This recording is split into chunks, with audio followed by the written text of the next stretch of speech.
alors procès Lamine Diack jamono ji ñuy àddoo ñi ngi àtte Lamine Diack ci coow loolu nga xam ni toppoon na ko fii dopage problème mu dopage boobu nga xam ni ger da cee feeñ tamit waaye am ñu laaj ne seen xel dafa lëndëm Platini Joseph Blatter wala Beckenbauer tudd nañ ci leen ci lu ni mel waaye ba tey àttewuñ leen seen dossier sax dafa mujj tàbbi géej lu tax bu Lamine Diack moo sotti ba ñu koy àtte muy laaj bu samp boo xam ne ñu bëri dañ koo laaj Pape Djibril comme yaa toogee na la tour de table di yaa koy door 2 poids 2 mesures ci procès Lamine Diack. bon comme on dit rek lu ne fang kenn du ko jeex xel yëpp ñaaw na ci ni ñu doxalee procès bi ak les petites phrases yi génn jamono bu nekk nga xamante ni dafay mel ni dafa am benn bataille opinion boo xamante ni aussi dañ koy mener depuis foofu et wax nga ko mais li ci am solo rek mooy aussi bien Platini Blatter ak Beckenbauer bi nga wax seen taxawaayu réew aussi da ciy am solo te je pense que aussi à ce niveau aussi il faut que ñu gën a affirmer suñu bopp parce que sinon boo ko deful rek parce que genre procès yu mel nii aussi dafay am ay combat géopolitique parce que tey xam nga ñoo ngi ciy tudd Russie te xam nga Poutine kenn xale koy song waaye ma nga koy daan donc ça peut être beaucoup plus compliqué qu'on ne le pense mais di ñaan yàlla mu génn ci ba mën a dellu si waat ci njabootam.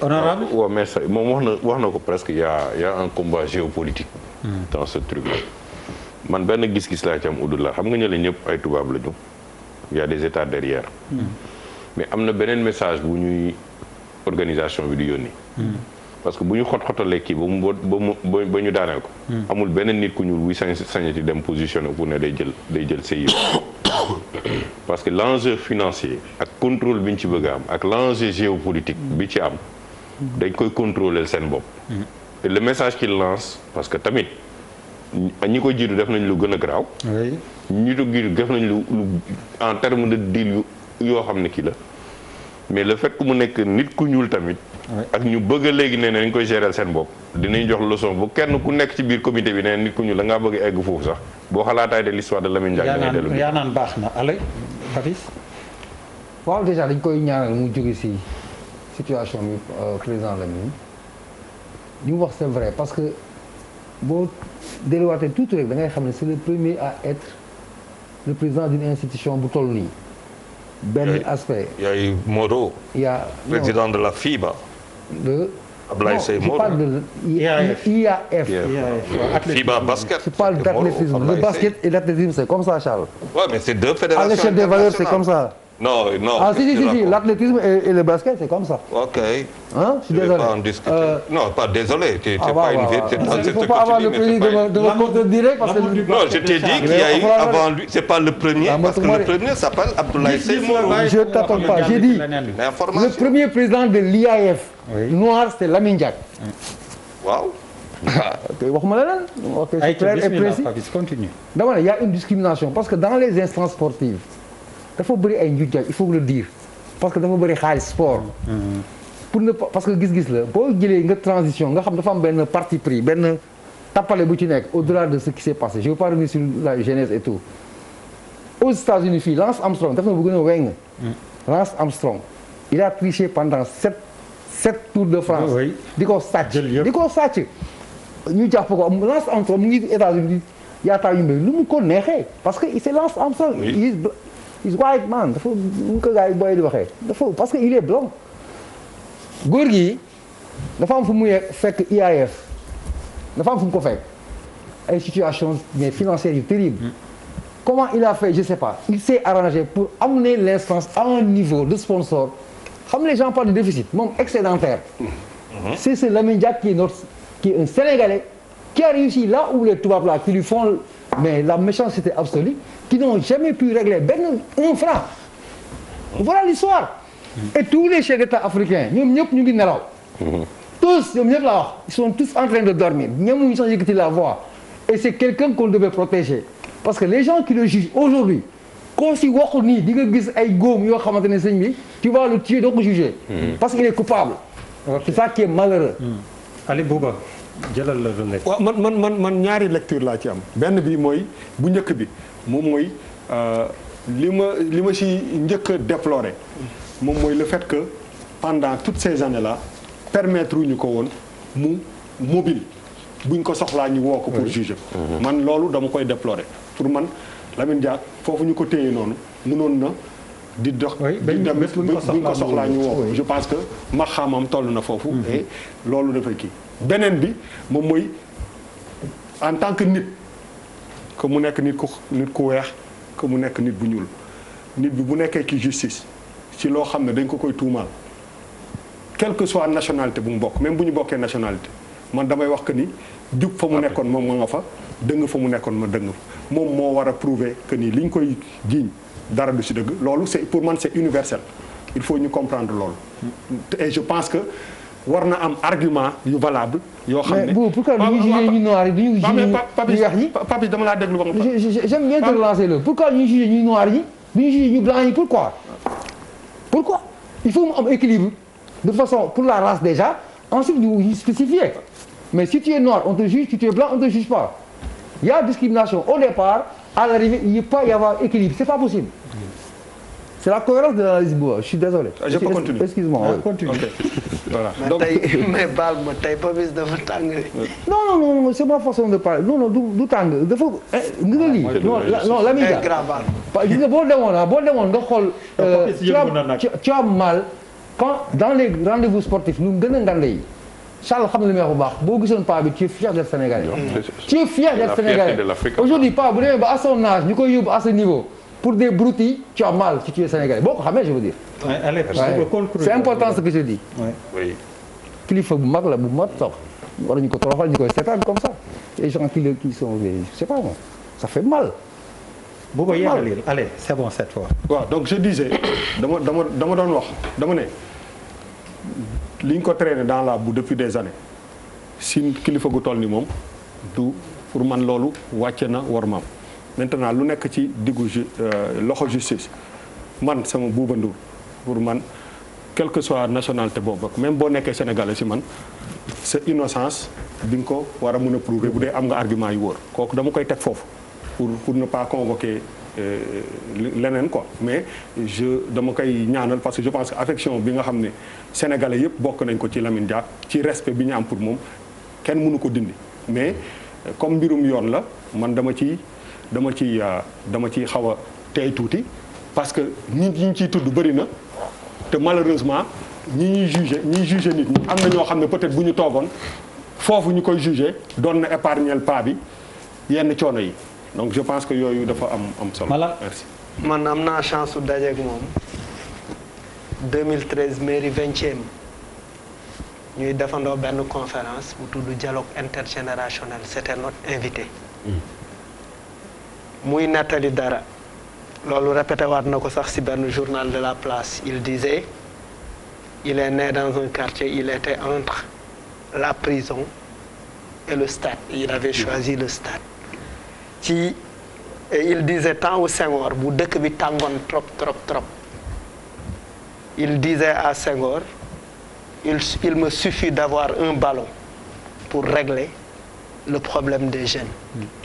li muy rappeler rek mooy tey bu ñuy am ay ASC tey association sportive et culturelle.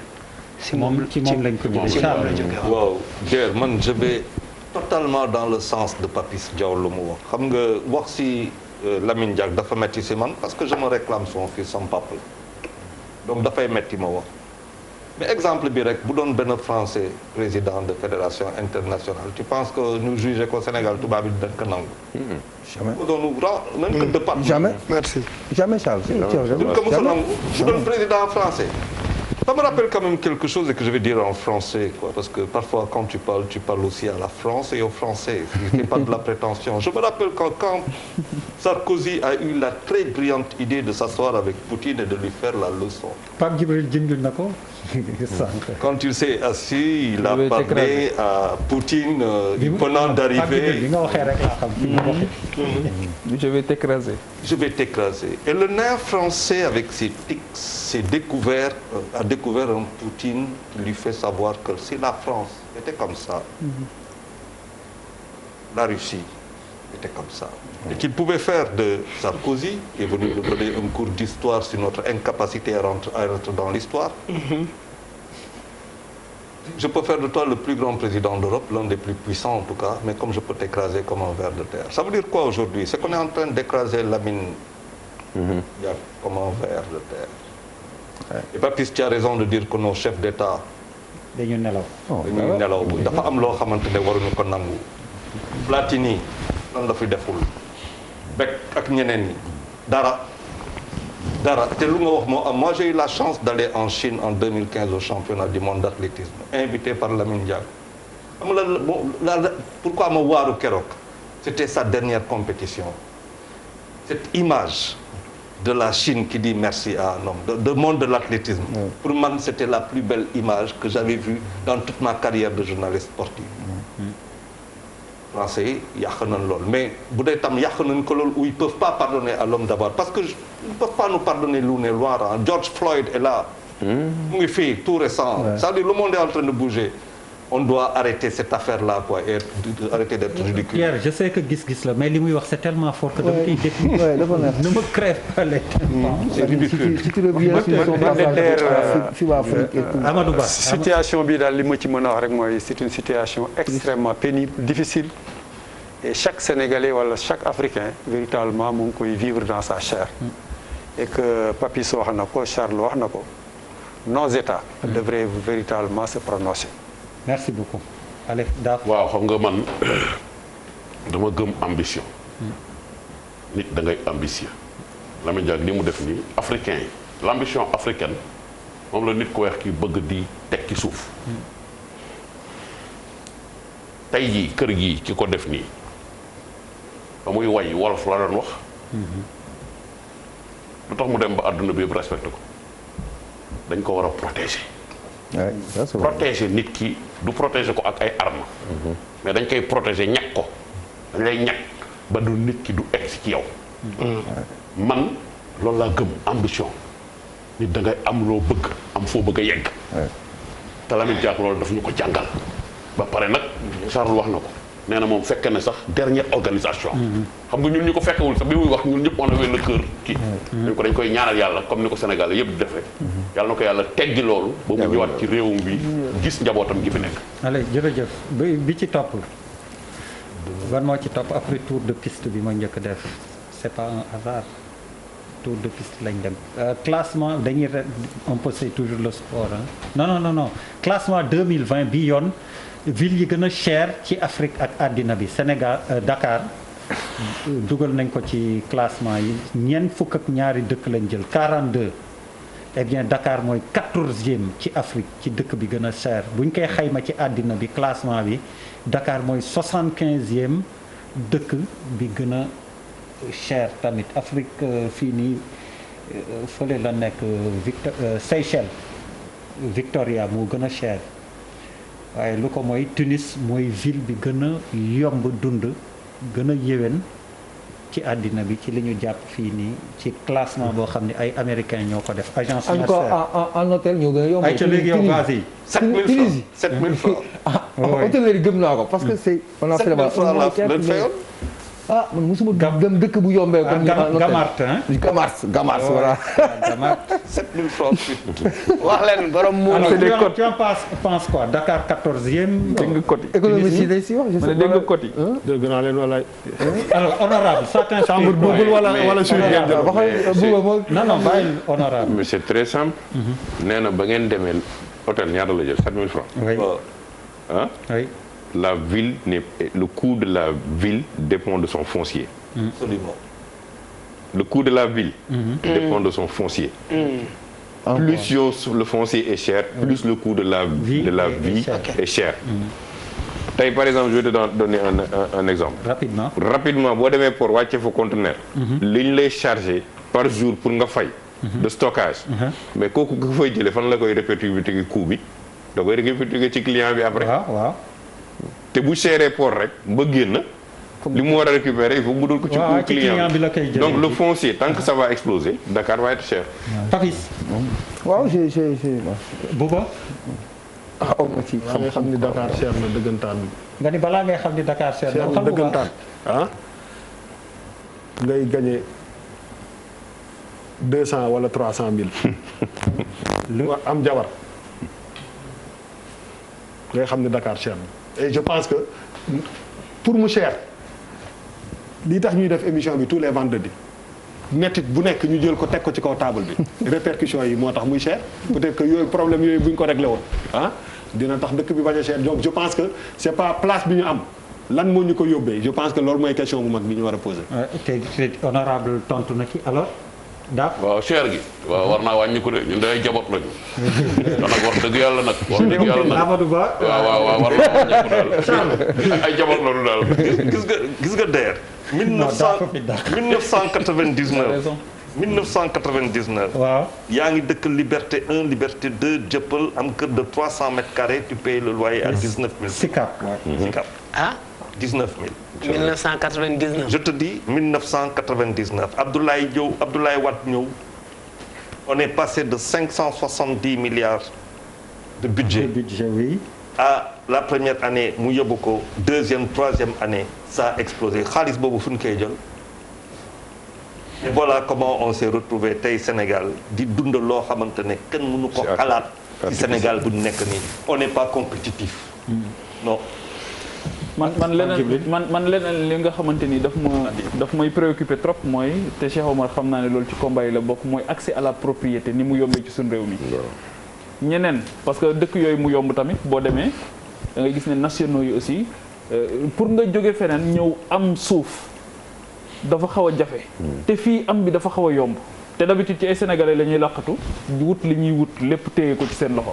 léegi su boobaa ñoom est-ce que buñ la appliquer prix ya nga xamante ni xëy na moom la ñu xam feneen tamit mën na exploser kii bi mais keroog dafa am ku ma bind te c'est une réalité. mu ne ma Pape Djibril il faut que ngeen wax ci ñi nga xamante ni léegi dañu yor immobilier di wax ne duñu louer sénégalais. oui am na et qui te demande 5 mois. oui avec un bulletin de salaire. waaw non Sénégal c'est non am na li muy wax leer na 4 mois 5 mois avec un bulletin de salaire wala ñu ne duñu louer sénégalais. les étudiants en souffrent dans les quartiers yi nga xamante ni ñoo wër l'université parce que dañ naan ne ils préfèrent les étudiants étrangers. loolu aussi pour man. il faut que Pape je ne coupe pas même Sacré-Cœur Mermoz mais c'est moo tax je pense là où les gens payent 100 francs c'est maintenant 300 francs. Malal je pense que yaa ci wax spéculation bu foofu l'accès à la propriété il faut que ñu wax ci. c'est vrai sur la cherté de Dakar. 14 ans il a fait 2 millions. même Guédiawaye léegi dafa cher. boo yoree 1000 francs nag koy laal rek du jeex quoi. même Guédiawaye dafa cher. Papis nga ni def leen Papis rapidement. émission spéciale. ci cherté Dakar. patron yi ñu si mën a wax les patrons. ok les góorgóorlu mën nañ ci wax. am na ñu may xool ni c'est Jacques quoi. allez bi ci mujj. alors bi ci mujj aussi c'est un classement mais cette fois-ci en football.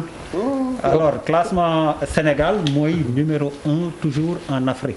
mais yow xanaa da nga doon seet thème kii gis-gis gisoo ko nga tombe ci. non je suis désolé c'est maa ko. mais ñun ñëpp mënuñoo paasandoo mu jeex. oui paas naa parce que man paas naa. parce que justement nag ça a repris. non man de paas ça a repris à huis clos. yow ton football mal. huis clos moom xam nga ni corona rek. man paas naa. téye na adduna bi de. boo bëggee nga paas.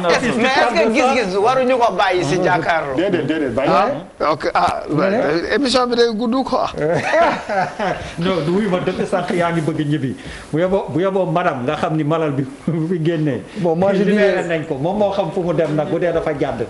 allez jërë ngeen jëf merci beaucoup yéen ñi àndoon nag ñun ci jàkkaarloo bi ba waxtu wi ba beneen àjjuma incha allah jërë ngeen jëf.